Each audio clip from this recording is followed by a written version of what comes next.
Ladies and gentlemen, welcome to the 323. I am your host, Reed Murphy. I'm really happy for you. I'm gonna let you finish. Who the fuck is that guy? Look at the show. I'm the captain now. Welcome to the fucking show. Fuck Scott.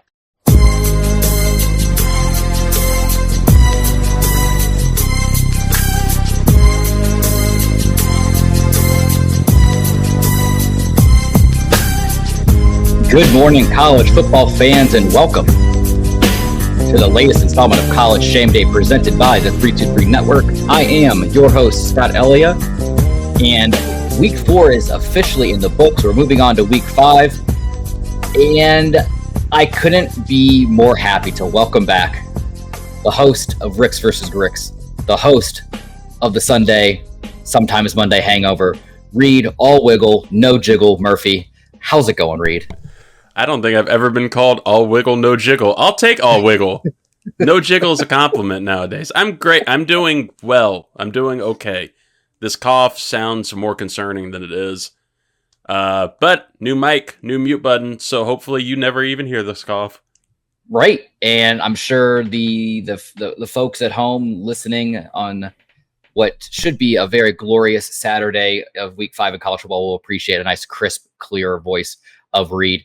And you talk about being in a better spot, especially with the cough, with all consideration. College football looks like to be in some dire straits when it comes to the NIL right now. So that's going to be a huge topic we'll get into before we get into normal slate of College Shame Day. But before we get into that, a little bit of a recap from last week's game of the week. That's right, number 12 Utah traveling to Oklahoma State, who was ranked number 14, and they lost at home 22-19. Utah, this is their first Big 12 game after leaving the Pac-12. Some congratulations to Utah.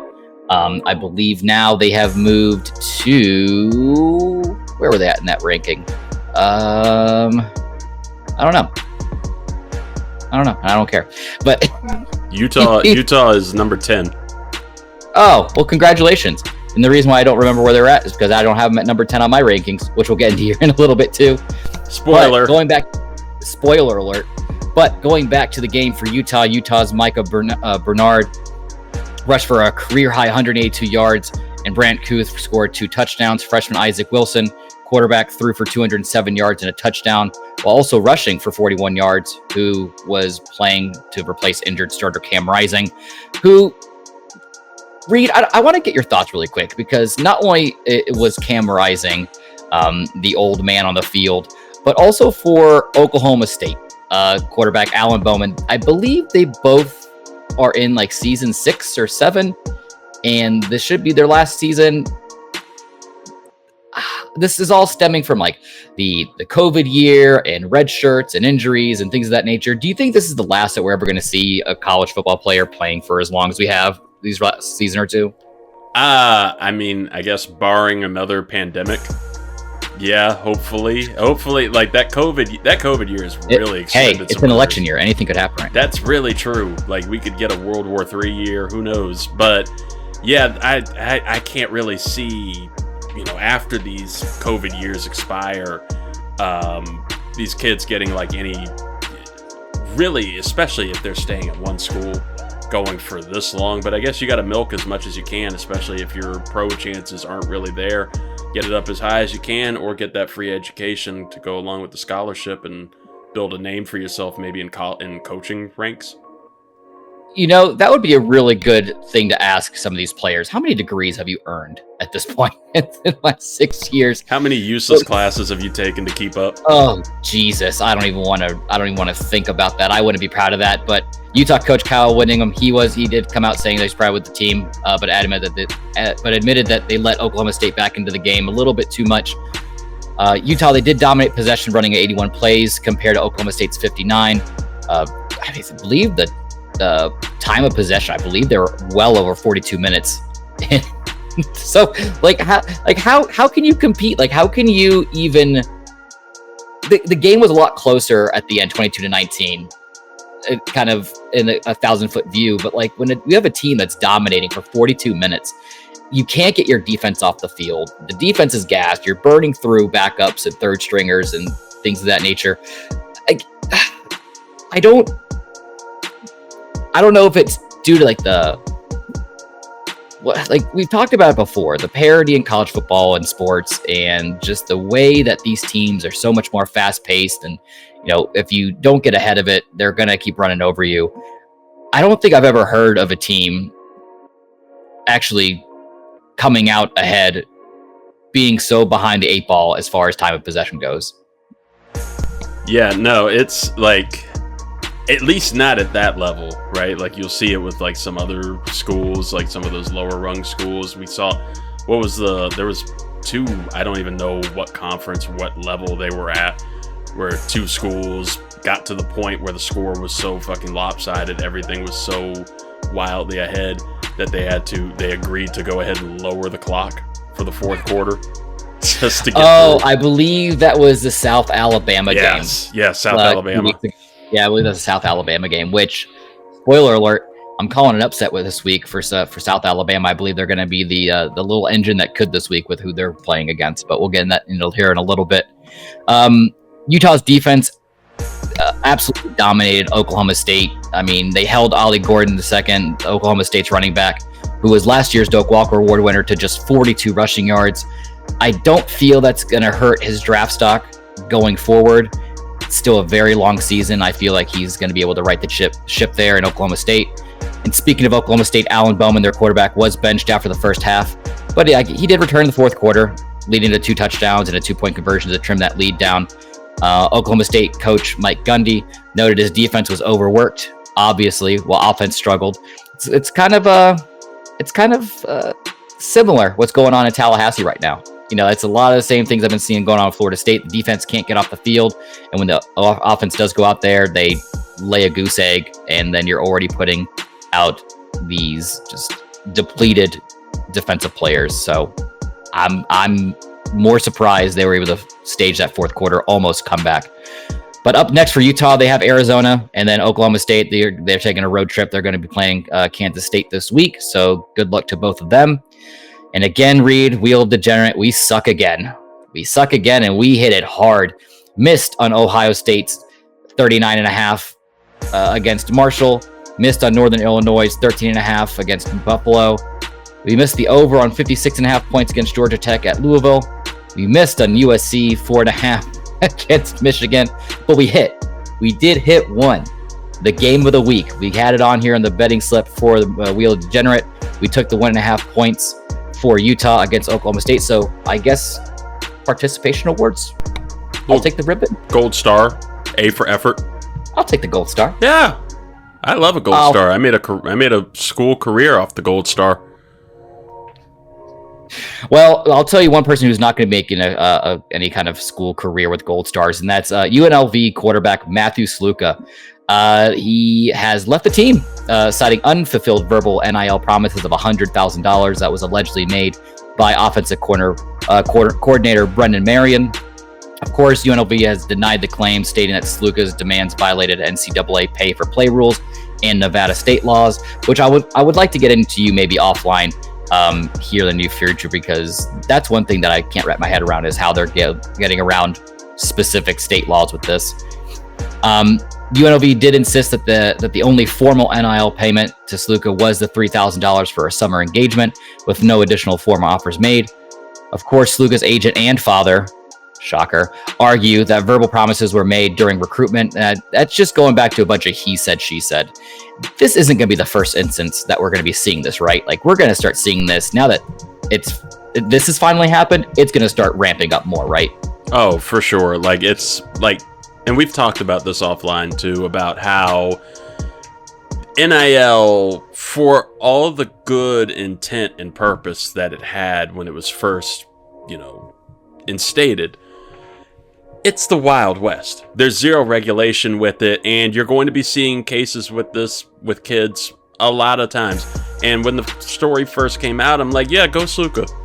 All right, go this kid, go the family, because get your money, get what your worth is. If they're going to treat you like a pro and they're going to make money off of your back and off of your likeness, boom, let's go ahead and get as much. But the problem is we, the public, all of this will become public. The school will attack in whatever way they need to. We will never truly know most of what these deals are that these kids in the schools are making. And I mean, I saw this theory, and I'm kind of signed on to it, of where a school, potentially even an upcoming opponent of UNLV, had already started recruiting Sluka and getting him ready for that transfer next season, and telling him, hey, just go ahead and redshirt this season and then come over our way. They struck a good NIL deal with him, and that would be scummy. That would be wild. That would be shameful. But it's unregulated Wild West there with the NIL. So do your thing. We're going to see this a lot, and it's going to happen with a name a lot bigger than Sluka too.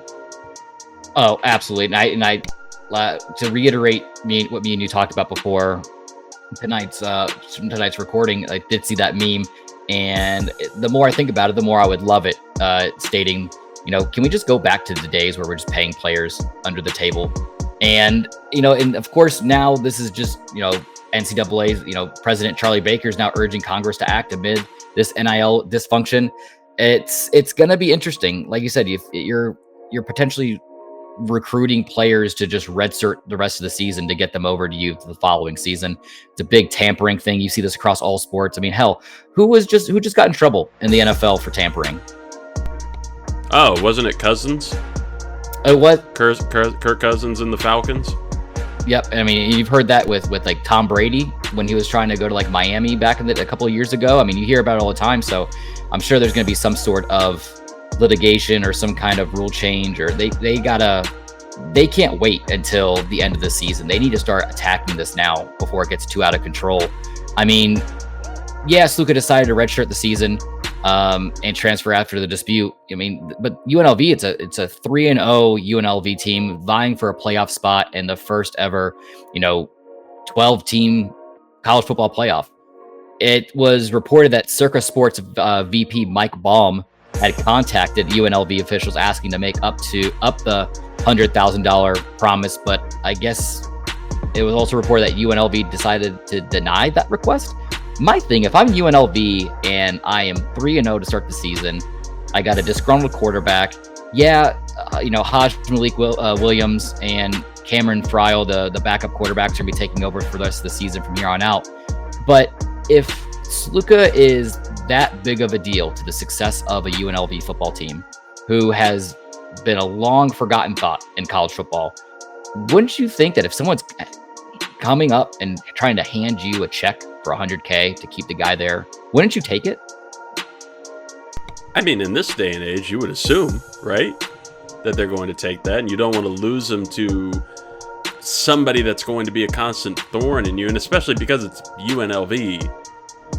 Like, take the best that you could possibly get, right? Like, I'm looking at their upcoming schedule, and they're playing Fresno State, then they have Syracuse, Utah State, Oregon State, Boise State, Hawaii, San Diego State, SJSU, and Nevada. And I'm really just looking at it to see where it is that Sluka's going, because it's got to be one of those schools. One of those schools had to poach him. Yeah, I don't know. I mean, moving forward, it definitely sheds the light on the growing tension in college sports surrounding NIL agreements and their impact on player retention. I mean, we're already seeing how wild the transfer portal's gotten. This is just adding another layer. And another, I guess not so much a marquee player, but he's definitely a bigger name in college football. USC's defensive tackle, Bear Alexander, he's upset over his playing time, and now he's taking a red shirt for the rest of the season. So now you're seeing, it's a double-edged sword. You're seeing a reasoning behind money. You're seeing a reasoning behind playing time. I'm sure this isn't the first instance, and it will never be the last. But I mean, when you're having national stories like this breaking, it's giving is fuel to the fire for other players to be like, you know what? You're right. I do have a red shirt available. I'm leaving. I'm cutting off the rest of the season. I'll keep training. I'll start talking to people I want to transfer to, see where all these teams are playing for the rest of the year, and then make a decision, maybe in the spring. So This is a wild story. I don't know if you've seen anything about this. I actually haven't. That's one I've needed to be educated on. Yeah, so there's a gentleman by the name of Tony Jones, whom, Alexander refers to as his father, stated that Alexander will be sitting out the rest of the season to preserve a year of eligibility. Alexander plans to remain with the USC team, continue practicing, and focusing on achieving his goal of becoming a full-time starter and leader on defense, which, if that was your main goal, then I don't understand why you're taking the red shirt. I understand you want to keep the eligibility, but if I'm Lincoln Riley, who is definitely surprised about this whole situation. Thankfully, he is fairly confident in the defensive line moving forward. But if I'm Lincoln Riley and I see a guy who's, for lack of better words, quitting on the team just to keep a year of eligibility, why should I roll the dice and give you a shot next year? It just doesn't make sense. No, it doesn't make any sense at all. And I'd be highly disappointed, not only if I'm Lincoln Riley, but you as a USC fan, right? Where, what was the big crux of that team last year? It was defense. You get a big opportunity with a big name, a huge potential player in Bear Alexander, and now this happens, and it's just, there's no way of stopping it, right? There's no way of stopping it without it becoming ugly by the school and by the player on their side, and it is a shame. It's a shame to see these things happen. I do like that the players are allowed to now express their power and fight for some type of freedom, as opposed to, back in the day where shit could happen and every single time it's with the school. The, approval will go with the school, fight will go with the school, player will get shit on, they will lose whatever trophy, they'll lose whatever scholarships.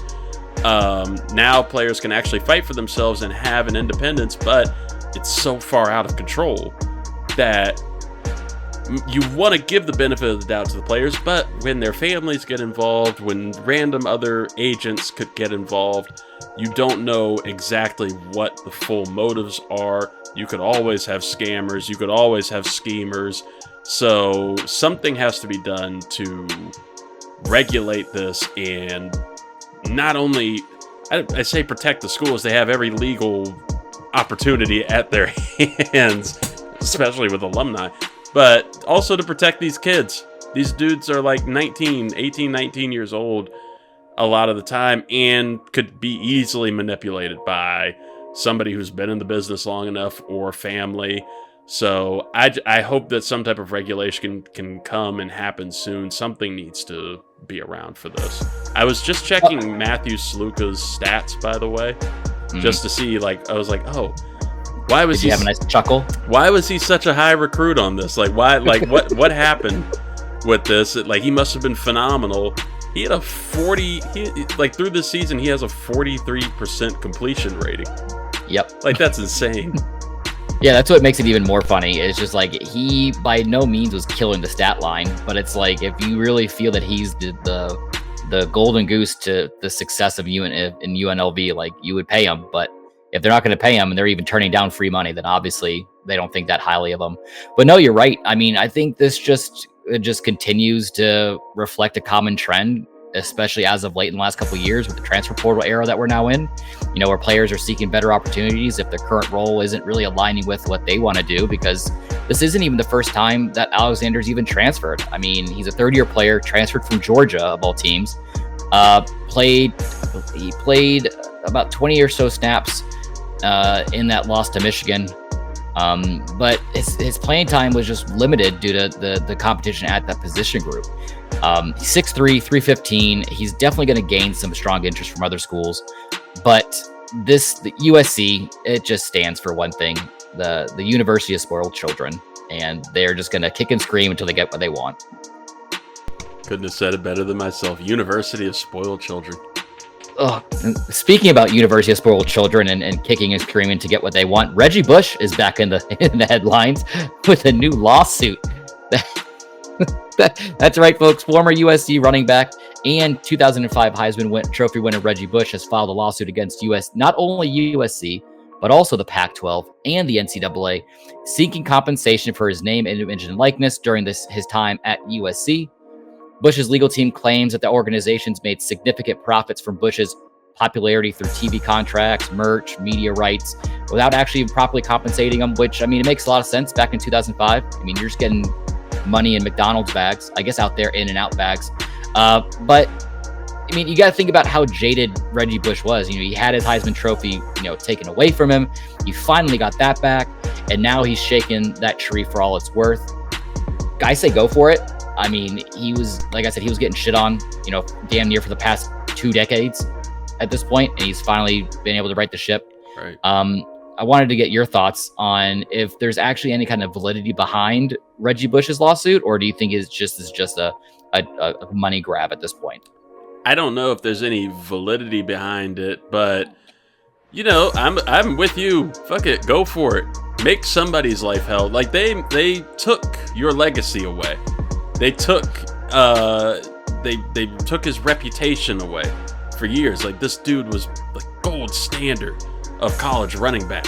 Like, had the Heisman. He was exactly what you wanted, and he got fucked. To put it any other way, he got fucked for a long time. So whether there's validity to it or not, if you gotta fight, keep fighting. Make somebody's life hell. It's not gonna do shit to him. He's got a good cushy job with Fox Sports. He's got his he got his Heisman back. He's got love. He's got legacy still. Go do your thing, Reggie. Do your thing. No, I couldn't be happier for him. Like you said, it goes back to, even after Bush had left USC for the NFL, his attorneys are arguing that, those 3 entities continued to financially benefit from his reputation without actually even acknowledging his contributions, all while taking everything away from him as far as his hardware goes, which is wild. His attorney came out emphasizing that the lawsuit is not only about seeking justice for Reggie, but also setting a precedent for fair treatment and compensation for all college athletes. So looks like he's just trying to be that martyr, which I hope it ends up being. Of course, not only USC, but also the Pac-12 have declined to comment altogether. USC stated that they haven't even received a copy of the lawsuit, so that's why they couldn't comment. If we got reports that there's a lawsuit out there, you got it. But for folks who are living under a rock or have no idea why me and Reed are rooting for this guy, during his time at USC, Reggie was one of the most prolific college players. I mean, he's definitely one of my favorite, not only all-time running backs for college football, but one of my all-time favorite players in general. His junior year rushed for over 1,700 yards, 18 touchdowns. This is what led him to getting that Heisman Trophy there in 2005. And again, forfeited it in 2010 after the NCAA violations related to impermissible benefits. What was it? Tattoos? Or it was I think it was autographs or some shit. I think his was autographs. I'm pretty sure it was autographs. Which is crazy. Which is absolutely insane that I get my trophy that I worked my ass off to get simply because of impermissible benefits like that. But it wasn't even just that, but USC also vacated its 2004 national title and 14 victories that season because of it as well. Of course, with the introduction of NIL rights in 2021, that's when Bush really began pushing for his Heisman to be returned. I remember as soon as this all happened with NIL, I think he was the first one to take it to X, formerly known as Twitter, trying to get that trophy back for his involvement for pay-to-play arrangements. But yeah, I think, and I believe not only was his Heisman Trophy reinstated, but I believe that USC actually even restored his now re-retired number 5 jersey. So yep. you have the institution of USC, you have the individual Reggie Bush. They're trying to bridge that gap, and I feel like they're going to come. There's going to be a solution at the end of this road. I just would love to know what that number is that he's looking for. I'm curious. It'll come out at some point too. It will as this deepens. Whenever USC gets the copy. Oh boy! But Reed, speaking about numbers, there's only one number that we care about here. And to quote LeBron James, it's not 1, it's not 2, it's not 3, it's not 4, it's 8. The Shameful Eight. Let's get this done.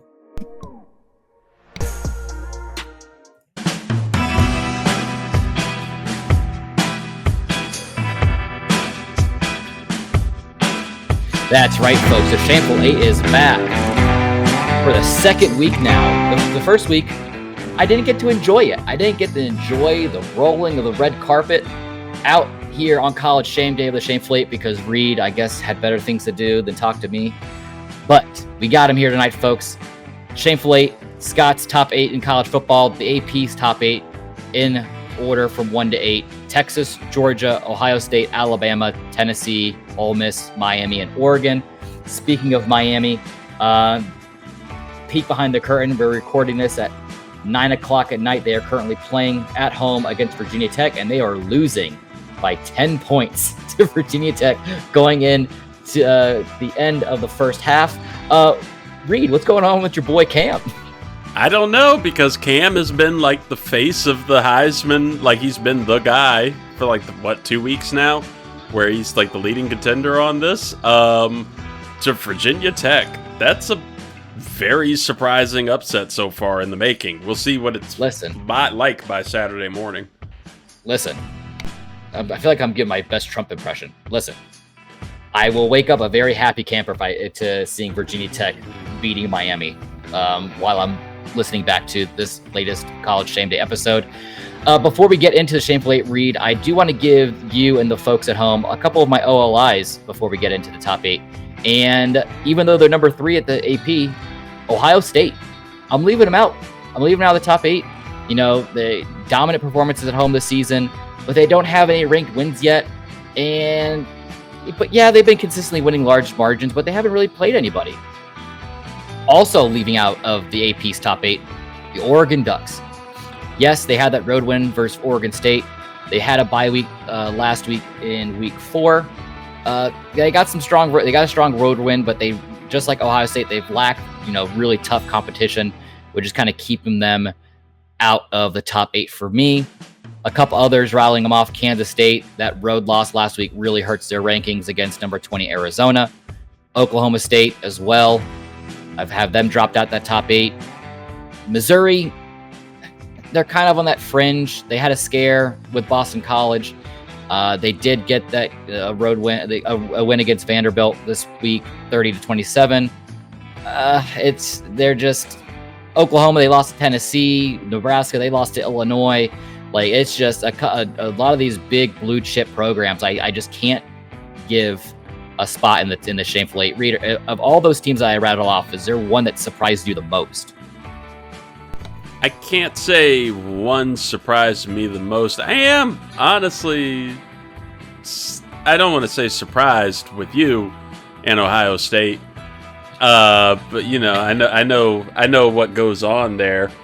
But I'm always cautious of Ohio State, right? Like, I've talked about that since the premiere of this season, of where there's caution to them. There's caution to them, but I also feel there's fraudery. Well, you know what? That brings up a good point before I start with my number 8 of the Shameful Eight. You asked me a very specific question fairly routinely on not only the Sunday Hangover, but also on Ricks versus Gricks. You asked me if the Raiders are for real, pretty much on a weekly basis. So I'm going to start asking you on this show. Reed, are the Ohio State Buckeyes, are they for real? I'm going to give a timid yes for now, with the ability to change. You know what? It's 2024. It's the year of growth. So, I'll give you a little bit of wiggle room. But moving on forward, folks, number 8, Illinois. I have Illinois ranked at number 8. Key wins on the road 31-24 against number 22 Nebraska this past week. They also beat number 19 Kansas. Impressive ranked wins that have me boosting them a little higher than most. Coming in at number 7, Ole Miss. Great home wins this week. Dominant against weaker opponents overall. Great performances, but I got them dropped a little bit lower because, just like we stated with some of these OLIs, they haven't really played massively strong opponents. So I'm very interested to see what's going to happen once this SEC schedule starts opening up for them. Coming in at number 6, and potentially will be out of the Shameful Eight next week if they can't right the ship there in Miami, is the Miami Hurricanes. They had that earlier road win against Florida early in the season, but we all know what Florida are now. They're frauds. They did win last week, 50-15 on the road. Strong road performances, tough competition outside of Florida. And now it looks like Mario's doing Mario things. I mean, they're 4-0. It's their first ACC game this season, and they are behind the 8 ball going into halftime. Reed, can Mario get it under control? No, this is classic Cristobal. Like this. We were trying to figure out like a second ago what is happening. That's what's happening. I completely forgot about Mario Cristobal. Give that man his flowers. This is a Mario Cristobal game that we get every year. And I can't love it even more.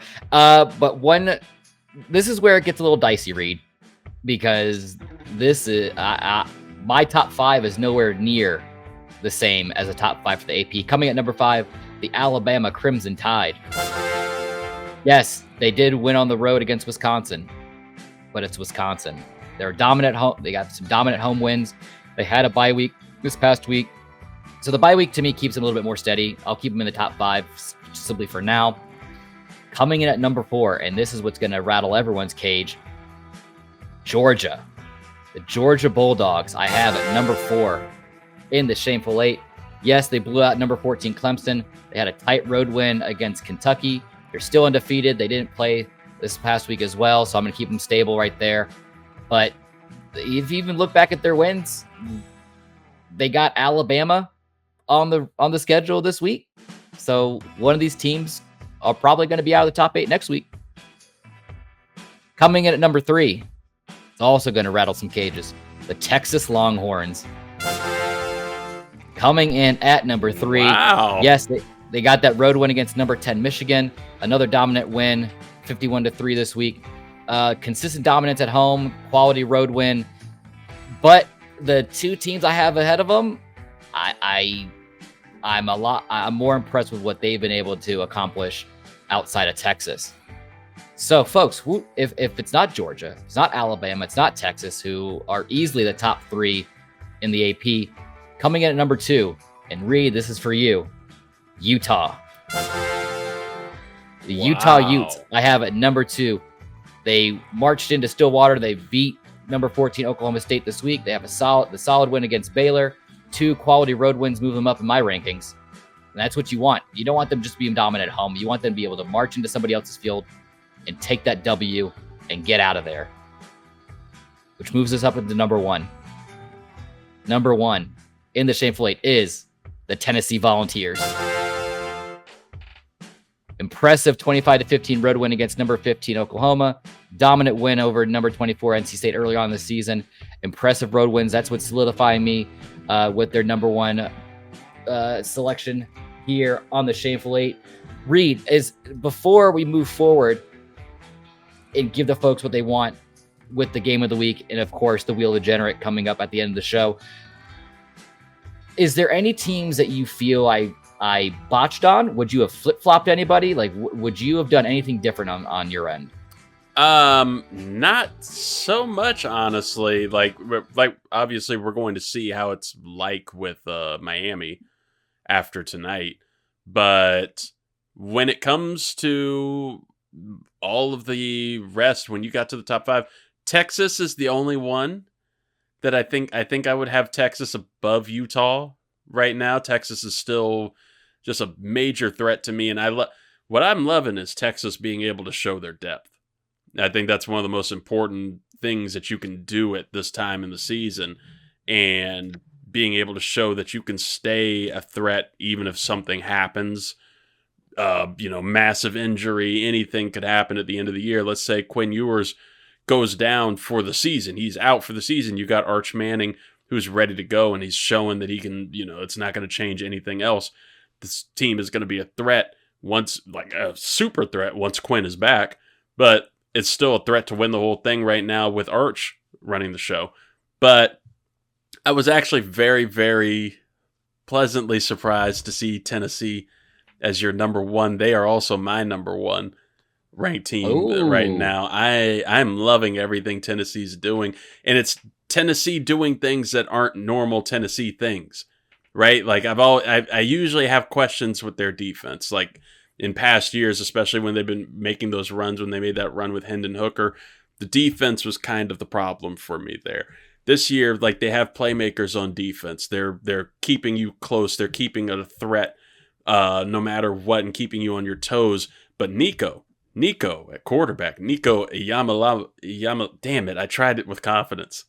I tried to get it with confidence. I want to be your lover. Nico, I want to be your lover is fucking phenomenal. He's awesome. He is a fun quarterback to watch, and he's fun for those volunteers. So I'm enjoying Tennessee. That's a great pick for number one. Well, and especially the fact that Nico's a freshman, and we're going to be able to get another 2 seasons, maybe 3, out of him. That's going to be wild. But to reiterate, before we move any further, Texas. I mean, if you look at their schedule, they've completely beat the bricks off of everybody. They marched into Michigan. They beat them on the road 31-12. But I mean, you look at their other teams they played. They played Colorado State at home, UTSA at home, University of Louisiana Monroe at home. They have Mississippi State, which is arguably one of the worst teams in the SEC this season, at home this week. I mean, their schedule doesn't really open up until the Red River rivalry, which they have at home against Oklahoma, and they have Georgia at home the week after that. Their only road games they have from here on out, it's Vanderbilt, which Nick Saban came out stating that is the easiest place to win in the SEC. And then against Texas A&M on the road. And that's kind of like why I'm giving that knock. I don't want to take anything away from what Steve Sarkisian's been doing over there, what Quinn Ewers. I really love what I'm seeing out of Arch Manning and his development. But it's just when you look at the body of work and the way that they got there, it's not the most, like, they have 4 road games this year. It's like, what else are you going to do? Of course, you're doing what you're supposed to be doing. You're supposed to be winning at home against lesser opponents like Colorado State, UTSA, UL Monroe. Whereas in Tennessee, I mean, they've had 1 road game this year, and that was last week against Oklahoma, and they beat them 25-15. But they had a ranked hopeful that I had for the ACC and NC State coming into Tennessee, and they completely beat the bricks off them. And they still have Alabama on the slate for this year. They got Georgia later on this year. So if you look at the complete body of work, say if both these teams went out and they're vying for the SEC championship, I'll tip the hat to Tennessee's resume over Texas's all day.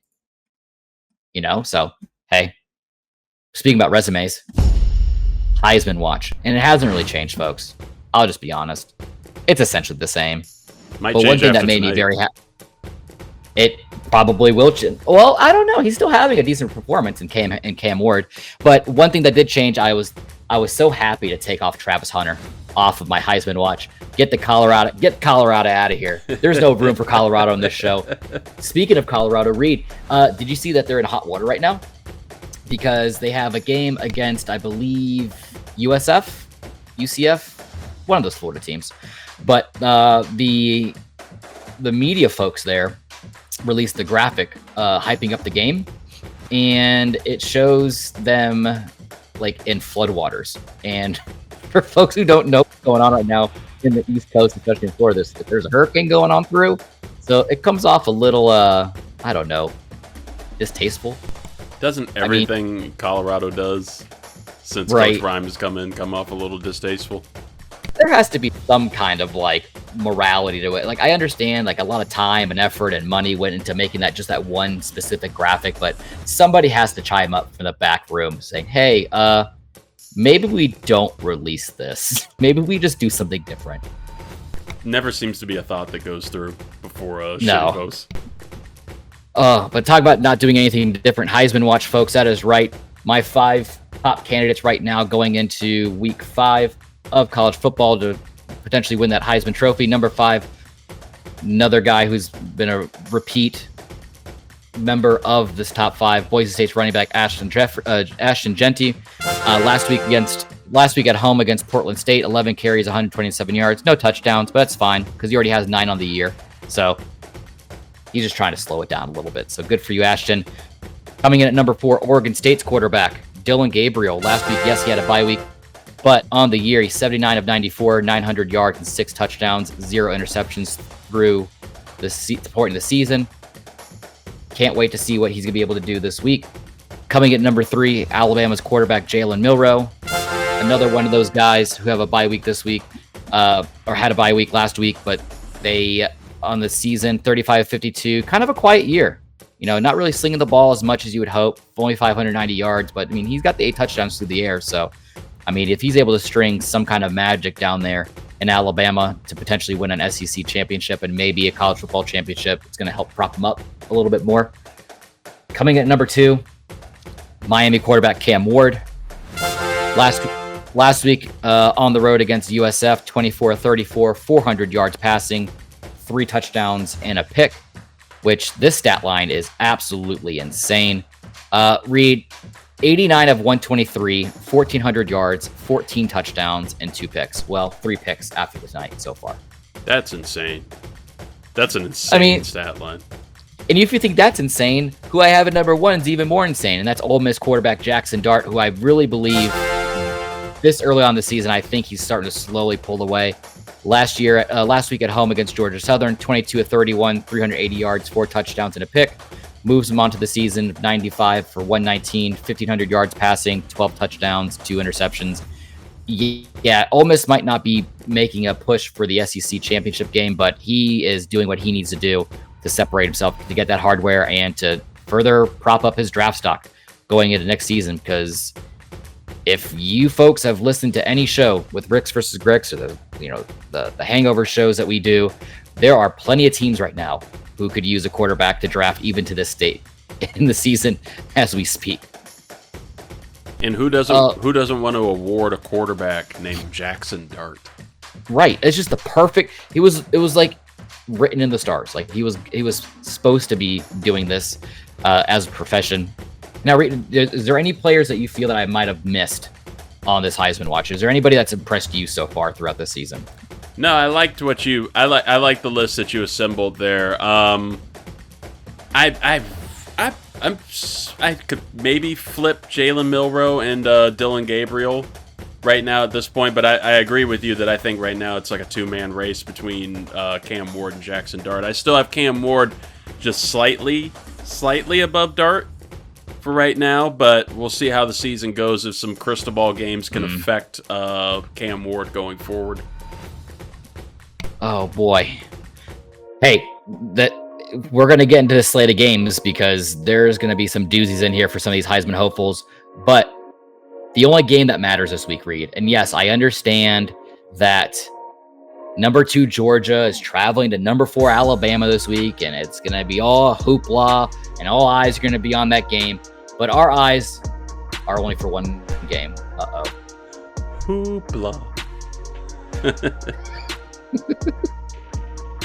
But there's only one game here on the Shame Day that we feel is the game of the week, and it's going to be that number 19 Illinois traveling to Beaver Stadium to play number 9 Penn State. One interesting thing that's going to be happening this week. Penn State is honoring its 1994 undefeated team during Saturday's game against number 19 Illinois. Illinois is off to their best start since 2011 and thrives in the underdog role. Even if they're not a part of the college Shame Day Wheel of Degenerate betting slip this week, I probably will put some money on them this week because Penn State I never have faith in. The noise at Beaver Stadium, which affected helmet communications in Penn State's home opener, it may lead to the use of some sideline signals to manage the communication challenges. And just when we thought we finally got ahead, and we were finally moving into the 21st century, Reed, I guess they just can't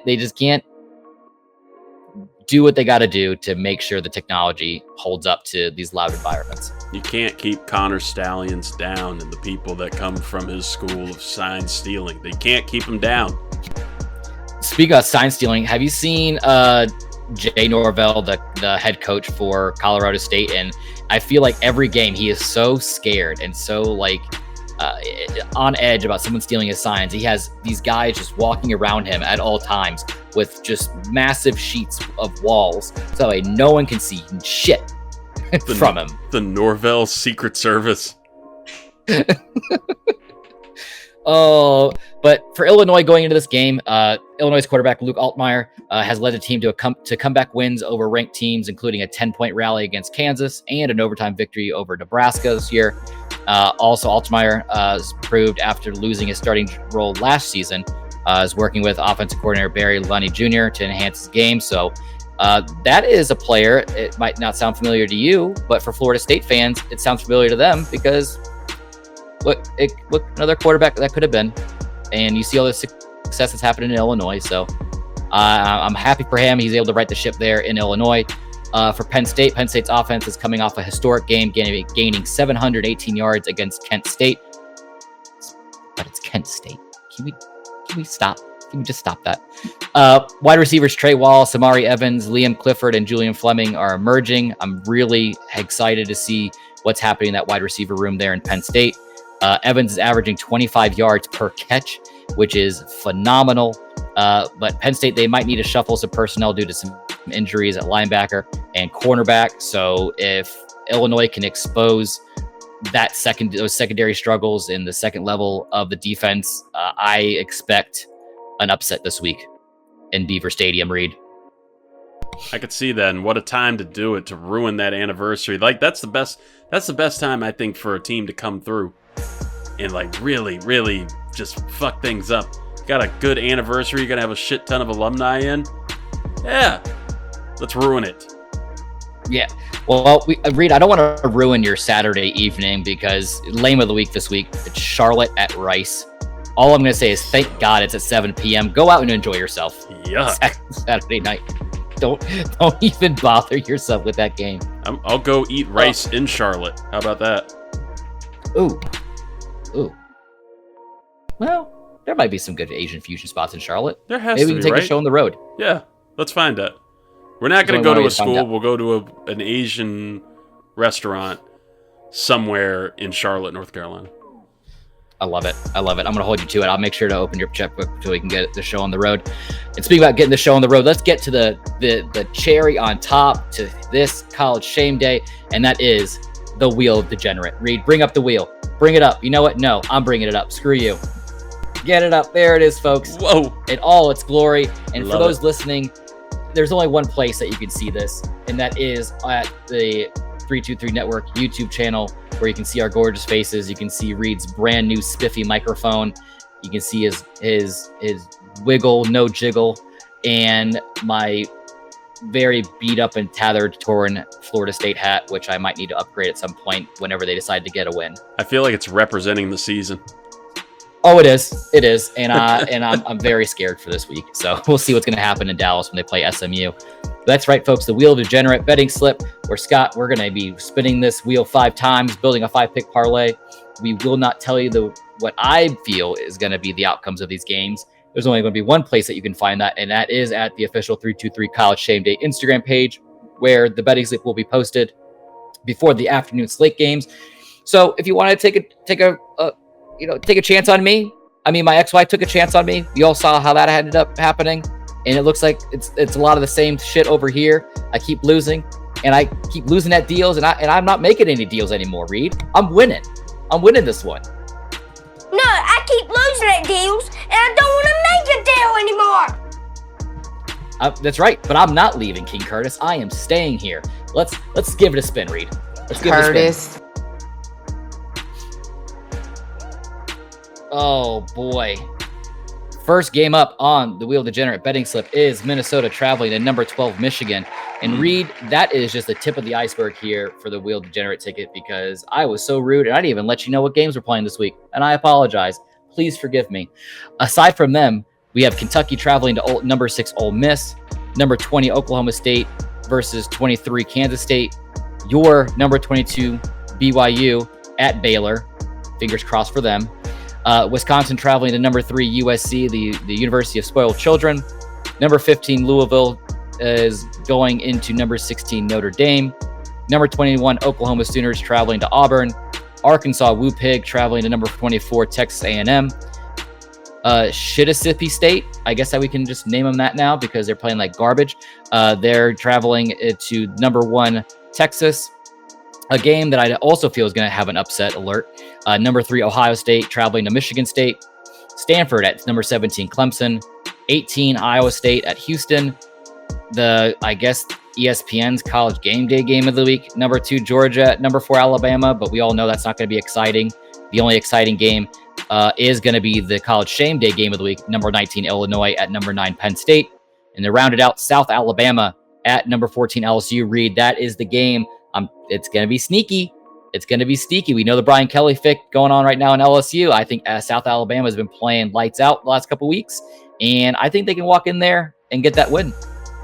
I'd like to see it. I don't know. I feel like the LSU momentum is a little too high this week, post Jaden Daniels and the breakout party in the pros. LSU might just be feeling themselves a little bit. Maybe they're feeling themselves too much. Maybe the scales have to even out here, and South Alabama is going to even out those scales. Man, I hope it does. I really do. And to round out the last 3, Washington State at number 25, Boise State, Arizona at number 10, Utah, and number 8, Oregon, traveling to UCLA. The second game on the betting slip we have this week is going to be the Wisconsin Badgers traveling to Southern California to play against those spoiled children. And I think I backed myself into a wall there, Reed. I think the Fates heard all the shit talking. They said, you know what? We're going to have them lose you money. Oh, yeah, because Georgia, Alabama's coming up at some point, too, because you talk shit of there. And you just spoke it into existence, because now the third game on the betting slip is number 2, Georgia, at number 4, Alabama. God damn it, Reed. What did I do to myself? This is not good. It's just how the wheel goes. Well, you know what? And if that's the case, if this spin doesn't land on LSU, and then I'm going to just call foul on everything. Well, nope. Well, yeah, Oklahoma at Auburn. We'll take it. That's a very interesting game. That could be a lot closer than what most people think. We have to play hard to get. We don't want LSU. Yeah, we don't want you, LSU. Why do we need LSU? We don't need LSU on there. Oh, the Fates, they wanted to reward you, because the 5th and final game on the Wheel of Degenerate betting slip for this week, week 5, is the number 22 BYU at Baylor. Reed, who do you got in that game? Mormon Cougars, the mighty Mormon Cougars, and we're ready to roll. I'm taking BYU. You think that's Zach Wilson's chant too? This probably has something to do with moms. Oh, that is it for this week's installment of College Shame Day, folks. Thank you so much again for tuning in. Before I close out the show, Reed, thank you immensely, as always, for joining me. It is always such a fun time picking your brain as much as I possibly can about college football. Are there any of these games that weren't selected by the Fates that you have your eyeball on? LSU. That LSU South Alabama game, actually, I do have my eyes on. And for one that was picked, I know that's, Game Day is going to go there with Georgia, Alabama. Could be interesting. But, man, the Shame Day game of the week, that's where this is going to be all about. Like, I'm just curious to see some drama. I'm curious to see some chaos come out of that. It's going to be a fun weekend. We're gearing into like a crazy ass time. Like, this is a calm before the storm, because October is a wild schedule in college football, and I'm very excited to dive into it with you. That's right. And just to let the folks know at home, the line on the Georgia Alabama game right now is 1. They're giving 1 point to Georgia. It's a hard one.